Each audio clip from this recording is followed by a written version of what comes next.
नमस्कार, आप देख रहे हैं प्राइम टीवी और मैं हूं आपके साथ मुस्कान अजमानी। खबर दोपहर में आज सीधी बात होगी जंगे 2024 की और इस जंग में सबकी नजर विपक्षी खेमे पर है कि बैठक तो हो गई है। विपक्षी दलों ने मिलकर गठबंधन का नाम तक तय कर लिया है और बैठकों का दौर लगातार जारी है, लेकिन जो एक पेच फंसा था वो अभी भी फंसा हुआ है और वो पेच है सबसे मुश्किल और सबसे बड़ा पेच सीट शेयरिंग का। इस बीच कांग्रेस की राष्ट्रीय गठबंधन कमेटी ने सीट बंटवारे को लेकर एक रिपोर्ट तैयार कर ली है और समिति अपनी रिपोर्ट कांग्रेस अध्यक्ष मल्लिकार्जुन खड़गे को सौंपेगी।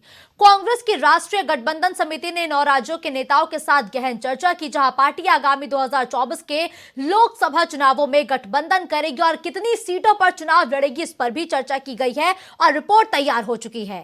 समिति ने कई राज्यों में 2019 के लोकसभा चुनाव में पार्टी के प्रदर्शन के आधार पर अपना यह आकलन किया है और पार्टी ने जिन 9 राज्यों में अपने नेतृत्व के साथ बैठक की है, ऐसे में विपक्षी खेमे से जो बड़ी खबर आज निकल के सामने आई है वो ये है कि नीतीश कुमार आज अलायंस के संयोजक बन सकते हैं। लेकिन आज सवाल यह है कि नए साल में इंडिया गठबंधन में आखिर क्या नया होगा। सीट शेयरिंग का जो पेच सुलझा था वो उलझ चुका है या और ज्यादा फंसता हुआ नजर आ रहा है, और एकता की बात में आखिर जुबानी वार कैसे गठबंधन में एकता देंगे, आज इन्हीं बड़े सवालों पर हम बड़ी चर्चा करेंगे। लेकिन देखिए, सबके तेवर कड़क हैं। अब यहां पर बड़े भाई की भूमिका कौन निभाता है ये देखना रोमांचक होगा, क्योंकि कांग्रेस ने भी अब अपना आकलन शुरू कर लिया है। 9 राज्यों के तमाम नेताओं के साथ ये बैठक की गई है, जिसके बाद ये निर्णय लिया गया है कि गठबंधन में कांग्रेस कितनी सीटों की मांग करती हुई नजर आएगी। और जिन 9 राज्यों में बात की गई है कि कहां कितनी सीटें कांग्रेस ने जीती थी, उनमें सबसे बड़ा राज्य यूपी भी है, जहां से सबसे ज्यादा लोकसभा सीटें आती है। और वैसे में चुनाव तो नजदीक है, लेकिन पेच जस का तस फंसा हुआ है कि आखिर सीट बंटवारे को लेकर इंडिया गठबंधन की बैठक कितनी साकार होगी, कितनी कारगर होगी, क्योंकि बैठकों पर बैठक लगातार जारी है, लेकिन एक फैसला नहीं निकल पा रहा है कि आखिर किस राज्य में कौन सी सीट कितने ज्यादा नंबर्स पर चुनाव लड़ेगी। और इसी को लेकर हर एक पार्टी अपना आकलन कर रही है। इसी बीच कांग्रेस ने भी अपना आकलन किया है। अब ये आकलन विपक्षी दलों को यानी कि इंडिया अलायंस को कितना मंजूर होता है ये तो फिलहाल समय बताएगा, लेकिन हर एक पार्टी अपने अपने स्तर पर अपनी जो तैयारियां हैं वो कर रही है। तो वहीं दूसरी तरफ भारतीय जनता पार्टी ने भी एक कमेटी का गठन किया है और वो कमेटी ये तय करेगी कि दूसरे दलों से जो नेता बीजेपी में शामिल होना चाहते हैं क्या वाकई उनको शामिल किया जाए। तो वहीं दूसरी तरफ भारतीय जनता पार्टी राम मंदिर निर्माण और अयोध्या को लेकर एक बुकलेट तैयार करने वाली है, जिसको आम जनता तक पहुंचाने का काम किया जाएगा। तो ये तैयारियां बीजेपी की है, लेकिन विपक्षी दलों के सामने बड़ी चुनौती है कि आखिर वो भारतीय जनता पार्टी को शिकस्त कैसे देगी, क्योंकि विपक्षी दलों का तो नारा एक ही है कि उनका ये जो चुनाव है ये भारतीय जनता पार्टी को हराने का है, लोकतंत्र को बचाने का है। लेकिन बड़ा सवाल यह है कि जब सीट शेयरिंग पर ही अभी तक बात नहीं बन पाई है, तो ऐसे में वो कौन से मुद्दे होंगे जिसको इंडिया अलायंस लेकर जनता के बीच पहुंचेगा। और जिस तरीके से जुबानी वार लगातार इंडिया गठबंधन में देखने को मिल रहा है, ऐसे में अब एकता पर भी बड़ा सवाल खड़ा हो रहा है। और एकता पर बड़ा सवाल एक बार फिर उठा है जब भगवंत मान ने कहा, एक साफ तौर पर बयान दिया कि एक थी कांग्रेस, ये सबसे छोटी कहानी होगी किसी बच्चे को सुनाने के लिए। ऐसे में पंजाब में आम आदमी पार्टी क्या गठबंधन करती है, ये सवाल बड़ा है। और आज अटकलें ये भी है कि नीतीश कुमार को संयोजक बनाया जा सकता है, जिसकी खबरें लगातार सुर्खियों में बनी हुई थी, और अब से थोड़ी ही देर बाद हो सकता है कि यह भी ऐलान हो जाए कि नीतीश कुमार इंडिया गठबंधन के संयोजक होंगे।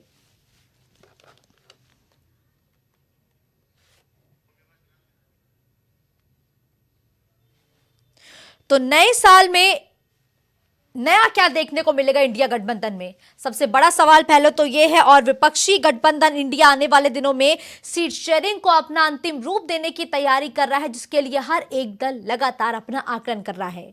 इसी बीच कांग्रेस ने तो 9 राज्यों में अपना आकलन किया है और इन 9 राज्यों में आकलन के आधार पर अब कांग्रेस आगे यह तय करेगी कि जब सीट शेयरिंग के फॉर्मूले पर बात होगी तो वहां पर कांग्रेस कितनी ज्यादा सीटों की डिमांड करेगी। और इसमें सबसे बड़ा सवाल यह है कि आखिर यूपी के लिए कांग्रेस की खास स्ट्रैटेजी क्या है, कितनी सीटों की मांग यूपी में कांग्रेस करती हुई नजर आएगी।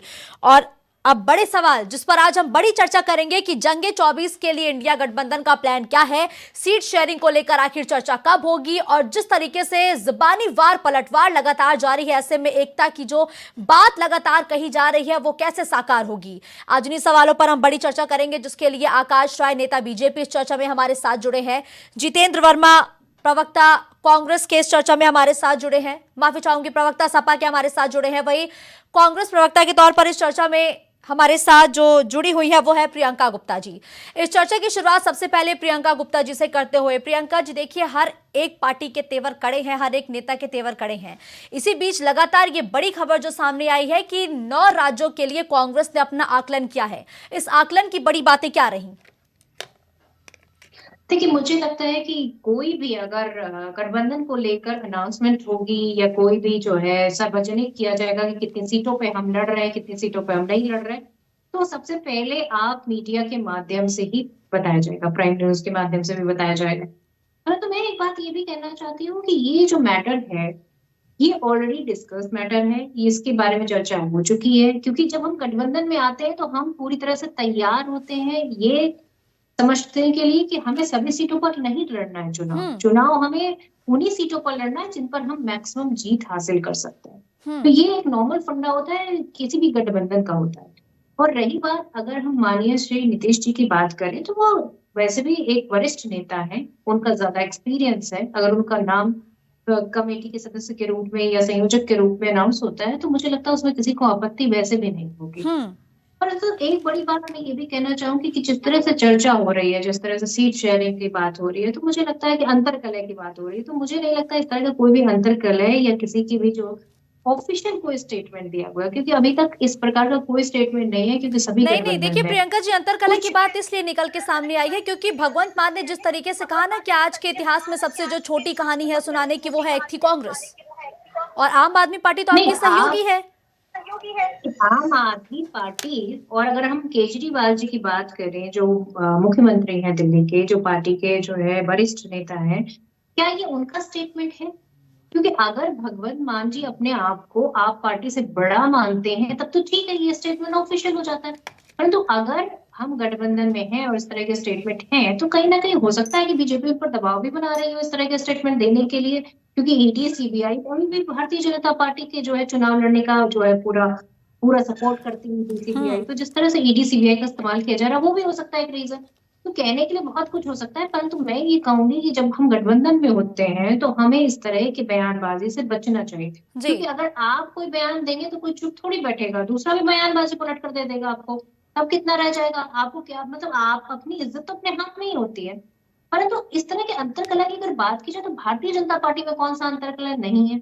आप देखिए, उत्तर प्रदेश में आए दिन ये होता रहता है कि मुख्यमंत्री रहेंगे ये कि नहीं रहेंगे, किसको मुख्यमंत्री बना दिया जाएगा, किसके सानिध्य में चुनाव लड़ा जाएगा, ये सारे अंतरकलह तो आप देखिए भारतीय जनता पार्टी में शुरू से चले आ रहे हैं। अब ये भी पता नहीं है कि 24 का चुनाव में मुख्यमंत्री योगी जी रहेंगे या कोई और रहेगा। अगर हम बात करें अन्य राज्यों के चुनाव की, तो अन्य राज्यों में भी तो देखिए किस तरह का अंतरकलह सामने निकल कर आता है। क्या सिर्फ मोदी जी हर सीट पे चुनाव लड़ लेंगे? ठीक है, मोदी जी का एक चेहरा है, पर मोदी जी हर सीट पर चुनाव नहीं लड़ सकते। अगर उत्तर प्रदेश की बात करेंगे तो उत्तर प्रदेश में आज हालात देखिए, ब्रजभूषण जैसे लोग, अपना दबदबा है, दबदबा रहेगा का पोस्टर लगाकर घूम रहे हैं, कोई उतारने वाला नहीं है उन पोस्टर्स को।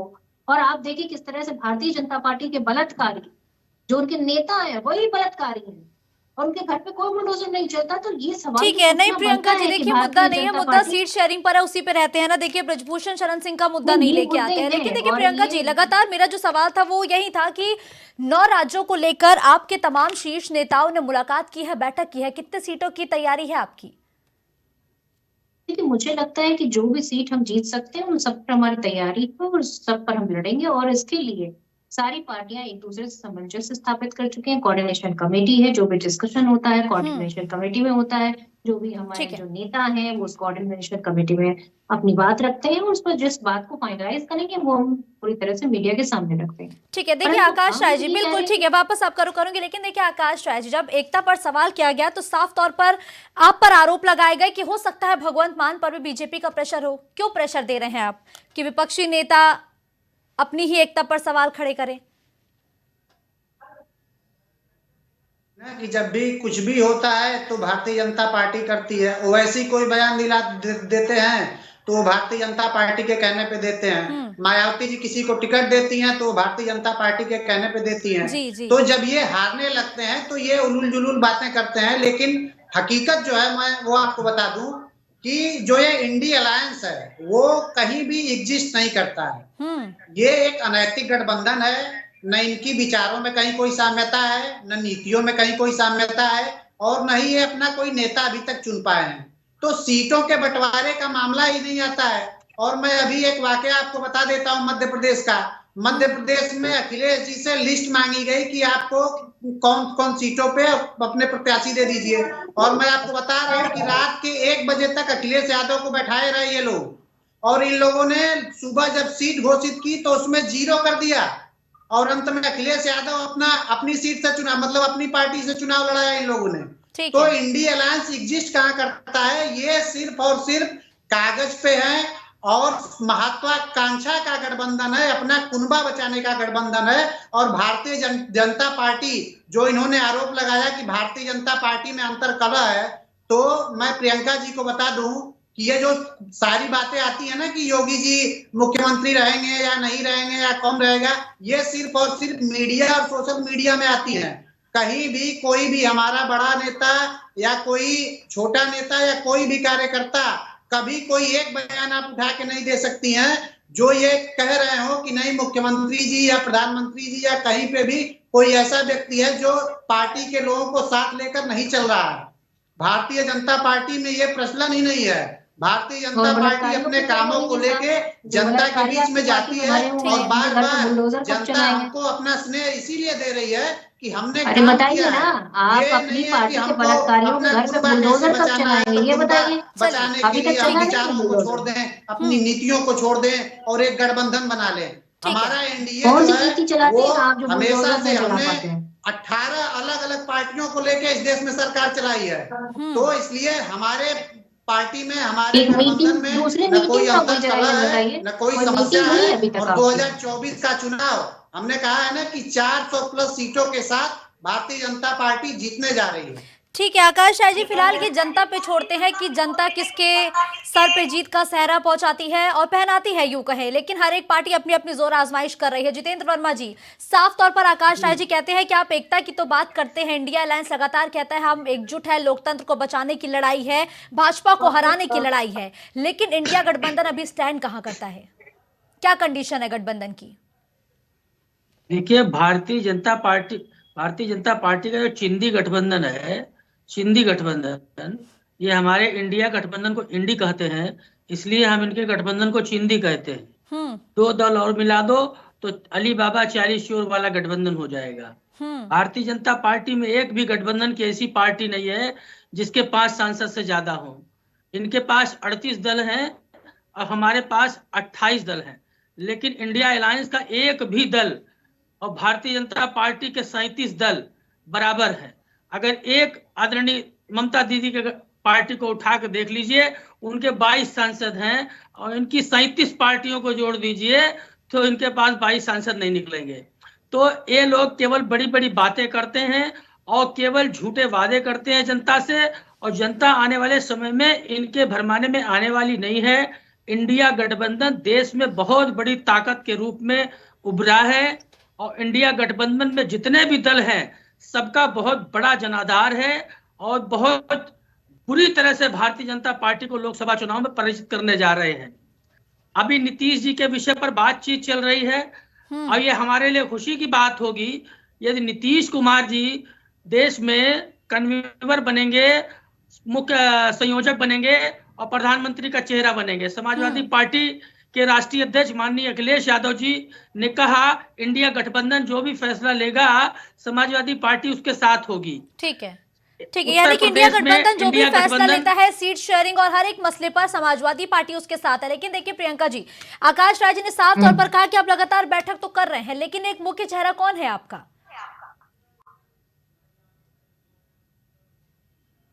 मेरा कौन है जिसके सानिध्य में चुनाव लड़ा जाएगा, और क्या सीट शेयरिंग का फॉर्मूला होगा, कितनी सीट किसके खाते में जाएगी, क्या मिनिमम कॉमन प्रोग्राम होगा, ये सारी चीजें आपके सामने आ जाएगी। क्योंकि जब हम गठबंधन में जाते हैं तो कहीं ना कहीं हमारा ये एजेंडा होता है कि हम पूरी तरह से इस गठबंधन को इंटैक्ट रखें, पूरी तरह से हम चुनाव में जाएं और जनता के मुद्दों पर चुनाव में जाएं। आप देखिए कि किस तरह से आप देखिए कि भारतीय जनता पार्टी की निरंकुशता देखिए, कि 146 सांसदों को बाहर करके वो एक बिल ले आते हैं जो बिना डिस्कशन के बिल होता है, और आप देखिए पूरे देश में हाहाकार मच जाता है। आप देखिए कल किस तरह से पेट्रोल के लिए लोग सड़कों पर आ गए और कितनी तरह से पैनिक हो गया मतलब पूरा देश। तो मुझे लगता है कि भारतीय जनता पार्टी को एक बार विपक्ष की सलाह मशवरा और चर्चा की जरूरत है। सिर्फ तानाशाही से बिना सोचे समझे किस तरह की प्लानिंग और किस तरह का एग्जीक्यूशन है। आप देखिए नोटबंदी में क्या हुआ था।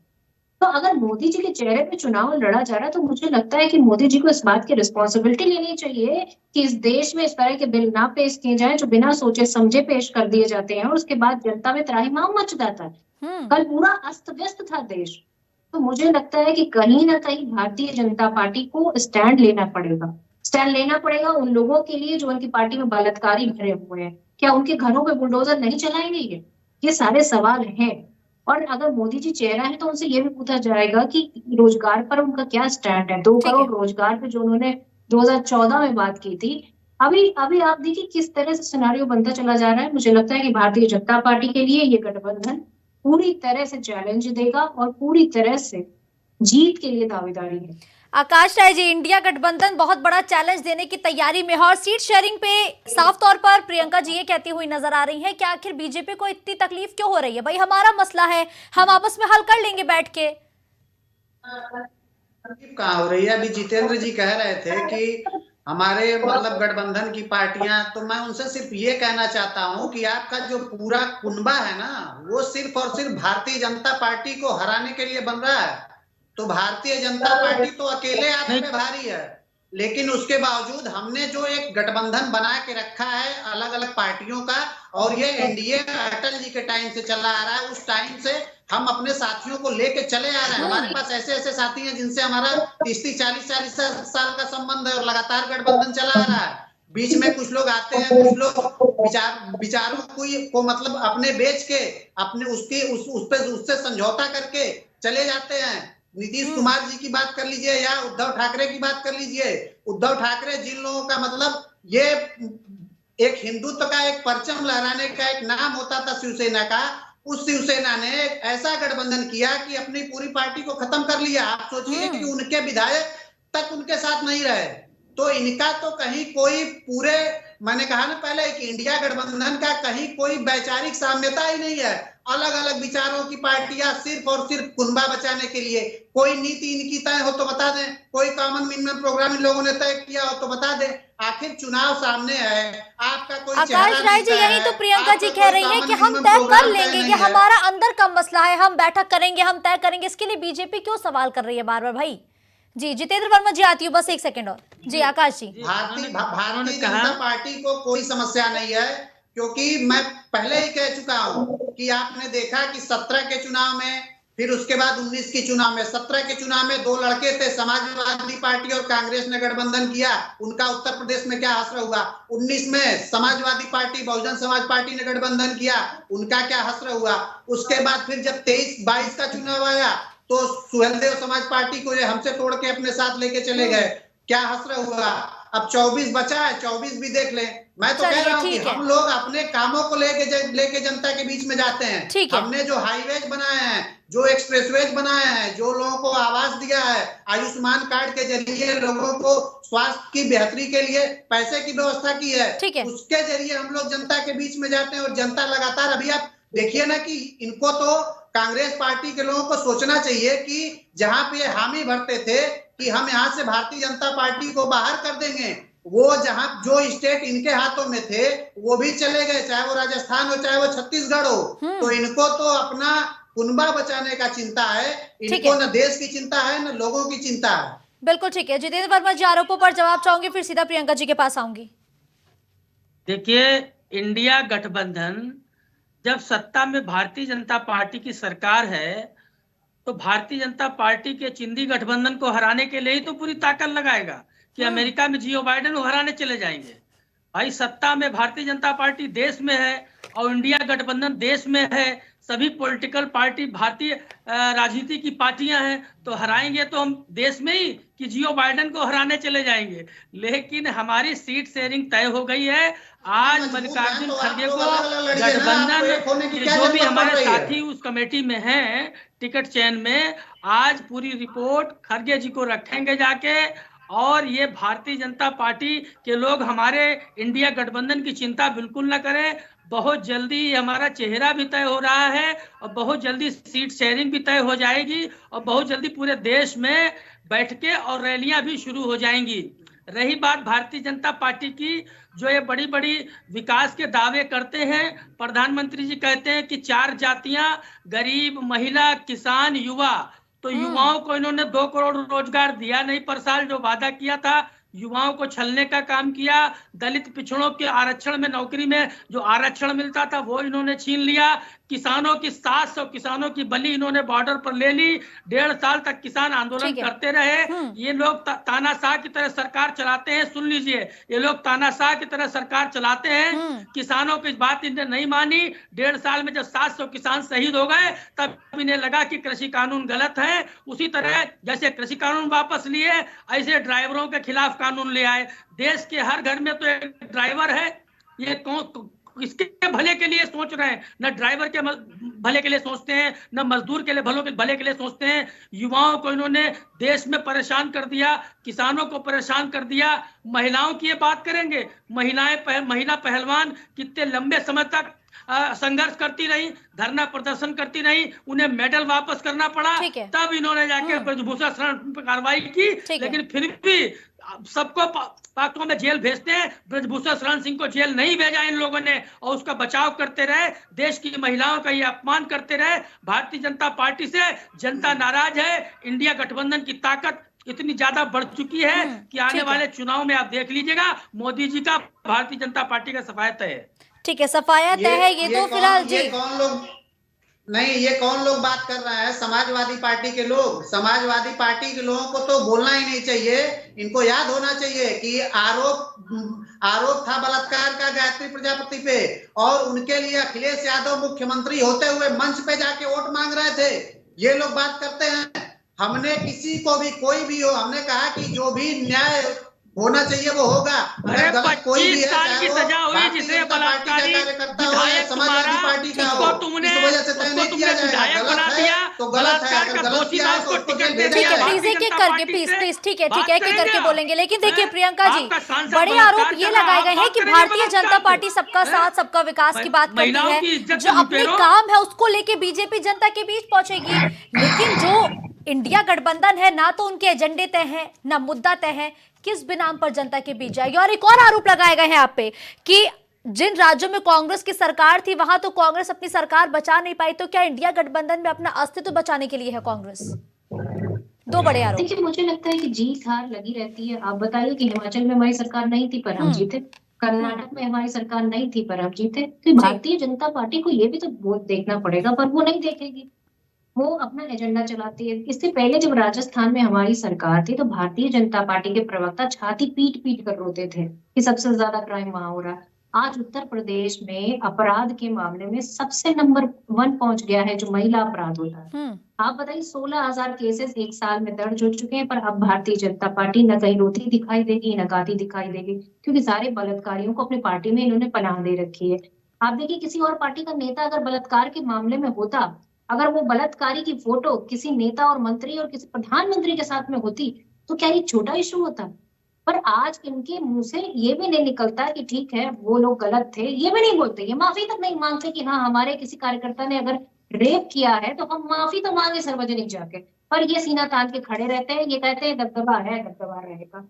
ये इस तरह के लोग हैं। अब मणिपुर में क्या हुआ सबने देखा, पर आज भी मणिपुर चल रहा है, पर उस पर कोई चर्चा नहीं होगी, क्योंकि नहीं होगी क्योंकि वहां पे ये फेलियर है। जहां पे सरकार फेल होती है वहां चर्चा ही नहीं करती है। प्रियंका जी, फिर आप ये मुद्दे जनता के बीच लेके पहुंचिए ना। आप लोग भी तो नहीं पहुंच रहे हैं ना कि आप जनता के बीच पहुंचे, इनकी जो गलतियां हैं, नाकामियां हैं, उसको गिनाइए। हमने कल हमने घेराव भी किया, भारतीय जनता पार्टी के कार्यालय का घेराव किया। इसलिए किया क्योंकि क्यों आपका कार्यकर्ता जो है रेप के केस में इन्वॉल्व, रेप करके उसके बाद वो लोग वहां मध्य प्रदेश के चुनाव में भी जाते हैं प्रचार करने के लिए। मतलब हद हो चुकी है। इससे ज्यादा और क्या क्राइम होगा इस देश में? आप बताइए, यहाँ पे डकैती होती है वो पोस्टर लगा के डकैती होती है। उत्तर प्रदेश में ही हो सकता है, बाकी तो कहीं सुना नहीं मैंने आज तक। ठीक है। किस सरकार में हुआ कि पहले पोस्टर लगाएंगे, कहेंगे हम इतने दिन में डकैती करेंगे, आके घर वाले बेचारे रात रात भर जाग रहे हैं और पुलिस कहाँ है? पुलिस हाथ पे हाथ करके बैठी। ये ठीक तो है। शासन और लेकिन प्रशासन देखिए है प्रियंका उत्तर जी, मेरा प्रदेश का। सवाल आपसे ये था कि आप पर ये बड़े आरोप लगाए गए कि कांग्रेस अपने अस्तित्व को बचाने के लिए इंडिया गठबंधन में है और वो कॉम्प्रोमाइज भी करेगी, तो क्या अस्तित्व को बचाने की चुनौती है क्या कांग्रेस के सामने, जैसा कि बड़े आरोप लगाए गए? देखिए, मुझे लगता है कांग्रेस पार्टी को अपने अस्तित्व से ज्यादा चिंता इस देश की है, क्योंकि इस खून पसीने से सींच कर इस देश को उसने स्टैब्लिश किया है। बैंक बनाए, आईआईटी बनाए, आईएम बनाए भी। मतलब एक तरह से देखिए, आप पूरे देश के निर्माण में कहीं किसी का योगदान है तो वो सिर्फ कांग्रेस पार्टी का है। स्कूल हो, कॉलेज हो, बांध हो, हरित क्रांति हो, श्वेत क्रांति हो, शिक्षा का अधिकार हो, भोजन का अधिकार हो, महिलाओं को अधिकार देना हो, दहेज जैसी प्रथा को समाप्त करना हो, रोजगार उत्पन्न करना हो, मनरेगा जैसी सेवाएं देनी हो, तो मुझे लगता है कि भारतीय जनता पार्टी को कुछ सीखना चाहिए। जिस तरह से वो देश को जिस कगार पे ले जा रहे हैं वो चिंता का विषय है। इस देश में आज रोजगार एक बड़ी समस्या है। 45 सालों में सबसे ज्यादा रोजगारी है, 10% रोजगारी का स्तर चला गया है। ठीक है। तो ये चिंता का विषय है कांग्रेस पार्टी के लिए। कांग्रेस पार्टी जीत हार की बात नहीं करती। जनता ने हमें इतने दिन तक जिताया, हमने तो तभी भी नहीं कहा कि कुछ पार्टियां खत्म हो गई, कि कुछ पार्टियों का अस्तित्व नहीं। हमने तो तब भी उनका सम्मान किया। हमने तो अपने कैबिनेट में भी लोगों को शामिल किया। देखिए, कांग्रेस पार्टी का मुकाबला भारतीय जनता पार्टी ना करे तो बेहतर होगा। ये झूठ के मुद्दों पर राजनीति करती है, ये डिवाइड एंड रूल की राजनीति करती है। आज इनके पास कोई मुद्दा नहीं है। ये 2024 का चुनाव सिर्फ इस मुद्दे पर लड़ना चाहते हैं कि हमने मंदिर का निर्माण कर दिया। अरे, मंदिर का निर्माण तो सुप्रीम कोर्ट के आदेश से हुआ है, उसका सभी को सम्मान है।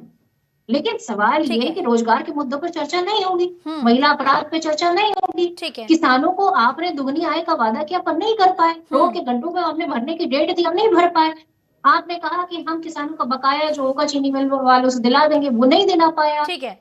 तो आकाश राय जी, जीएसटी के नाम पर साफ आपने तौर वसूली पर की। कहा गया कि बीजेपी आम जनता के मुद्दों पर तो बात कर नहीं रही है, ना बेरोजगारी पर बात कर रही है, ना सुरक्षा पर बात कर रही है। 2024 का चुनाव बीजेपी राम मंदिर के मुद्दे पर लड़ेगी।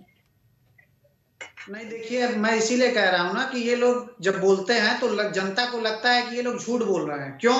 क्योंकि उत्तर प्रदेश, जिस उत्तर प्रदेश में हम लोग बैठे हुए हैं, इसको कभी बीमारू राज्य कहा जाता था। आज उस उत्तर प्रदेश को हमने पूरे भारत की दूसरी सबसे बड़ी अर्थव्यवस्था बना दी। तो जनता हमारे कामों को देख रही है कि हाँ, भारतीय जनता पार्टी क्या कर रही है।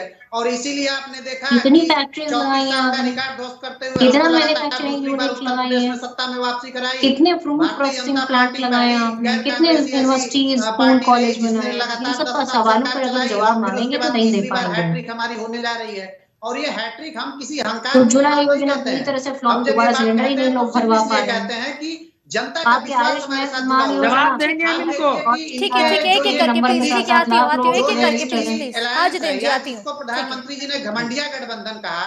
इनके नेता आपस में ही एक दूसरे का कुर्ता फाड़ते रहते हैं। अखिलेश यादव इनके प्रदेश अध्यक्ष को चिरकुट टाइप के नेता बोल देते हैं। तो ये तो एक दूसरे का सम्मान तक जो लोग नहीं करते हैं, वो क्या देश को आगे बढ़ाने के लिए मिलजुल के काम कर सकते हैं कभी? क्या जनता ये देख नहीं रही है? इनका हश्र फिर वही होने वाला है जो 19 में हुआ, जो 14 में हुआ। और समाजवादी पार्टी के जो हमारे प्रवक्ता बैठे हुए हैं, उनको तो मैं बता दूं कि आप अपने स्वामी प्रसाद मौर्य जी को थोड़ा समझाइए। आप जब जनता के बीच में जाएंगे ना तो जनता नाराज है उनके बयानों से, आम जनमानस में रोष है। और अगर यही स्थिति रही तो आप लोगों को शून्य पे आना पड़ेगा। जैसे इंडी अलायंस में कांग्रेस पार्टी ने मध्य प्रदेश में समाजवादी पार्टी को शून्य कर दिया था, वैसे ही उत्तर प्रदेश की जनता आपको शून्य कर देगी। ठीक है जितेंद्र वर्मा जी, आरोपों पर जवाब। और साफ तौर पर कहा गया है एक बार फिर से कि स्वामी प्रसाद मौर्य नुकसान पहुंचाने वाले हैं आपको। देखिए, अभी ये उत्तर प्रदेश की बात कर रहे थे और कह रहे थे बीमारू राज्य। उत्तर प्रदेश में सपा सरकार बनने से पहले इंटरनेशनल स्टेडियम नहीं था। माननीय अखिलेश यादव जी ने भगवान विष्णु के नाम पर इकाना इंटरनेशनल स्टेडियम बनवाया। उत्तर प्रदेश में सपा सरकार से बनने से पहले मेट्रो नहीं थी और उसके बाद अभी तक कोई दूसरी मेट्रो नहीं चली।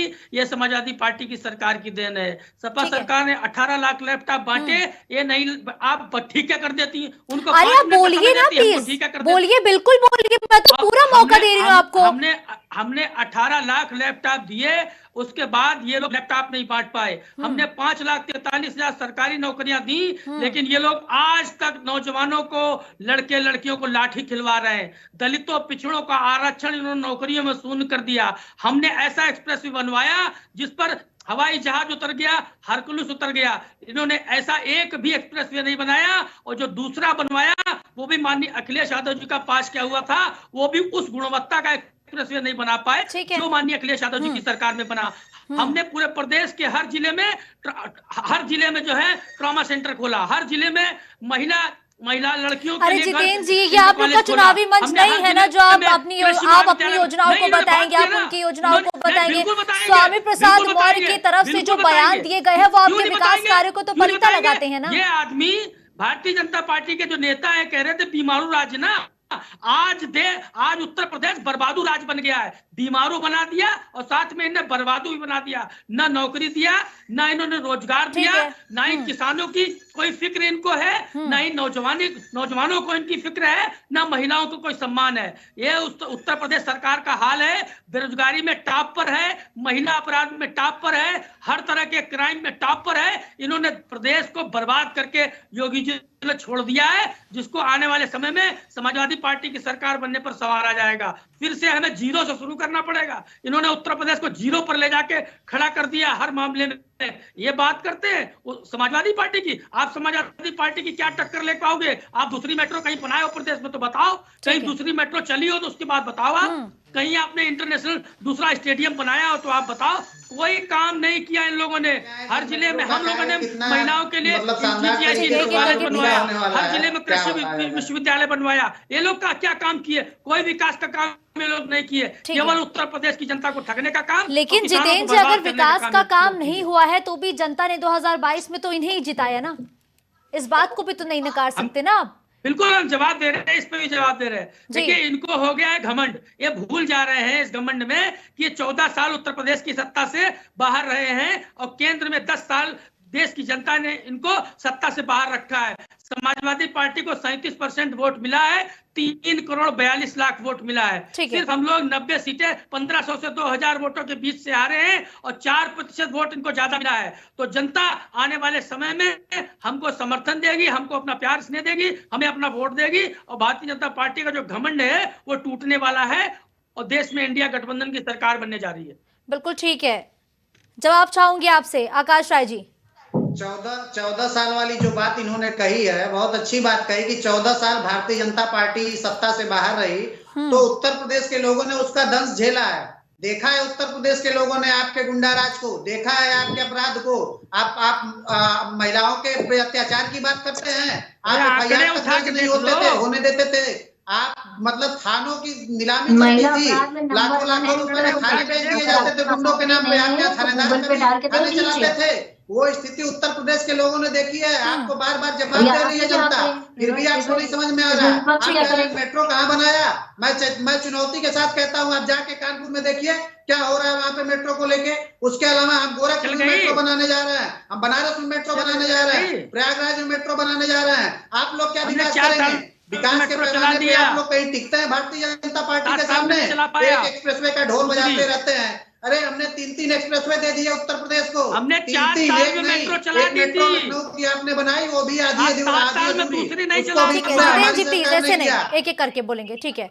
फिलहाल ठीक है, धन्यवाद आप सभी गेस्ट का हमारे साथ इस चर्चा में जुड़ने के लिए। तो देखिए, जहां एक तरफ बीजेपी ये कहती हुई नजर आ रही है कि हम अपने विकास कार्यों को लेकर जनता के बीच पहुंचेंगे, सबका साथ सबका विकास की बात हम करते हैं, तो वही दूसरी तरफ ये भी सवाल इंडिया गठबंधन से पूछा गया है कि आखिर वो कौन से एजेंडे को लेकर जनता के बीच पहुंचेगी, उनका मैनिफेस्टो क्या होगा, ये भी बड़ी बड़े आरोप लगाए गए, लेकिन सबसे बड़ा सवाल जस का तस बना हुआ है कि नए साल में क्या इंडिया गठबंधन की कहानी बदलेगी, क्योंकि नए साल की शुरुआत में ही पंजाब के सीएम भगवंत मान ने एक ऐसा बयान दे दिया है जिससे साफ तौर पर कहा जा रहा है कि आखिर इंडिया गठबंधन में एकता कैसे आएगी। ये एकता और इंडिया गठबंधन की छतरी तो खुल गई है, लेकिन इस छतरी के नीचे सारे जो दल है, जो सारे नेता है, वो कैसे फिट बैठेंगे ये देखना बेहद दिलचस्प होगा, जिसके लिए लगातार जो सभी इंडिया गठबंधन के सहयोगी दल है कह रहे हैं थोड़ा सब्र करिए, सब्र का फल मीठा होता है। लगातार ये बड़ी बातें इंडिया गठबंधन के तमाम नेता कहते हुए नजर आ रहे हैं। लेकिन क्या नए साल में इंडिया गठबंधन की कोई नई कहानी होगी?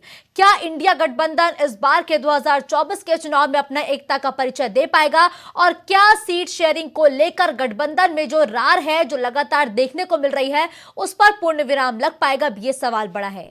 खबर दोपहर में फिलहाल के लिए बस इतना ही। देश और दुनिया की तमाम बड़ी खबरों के लिए आप देखते रहिए प्राइम टीवी।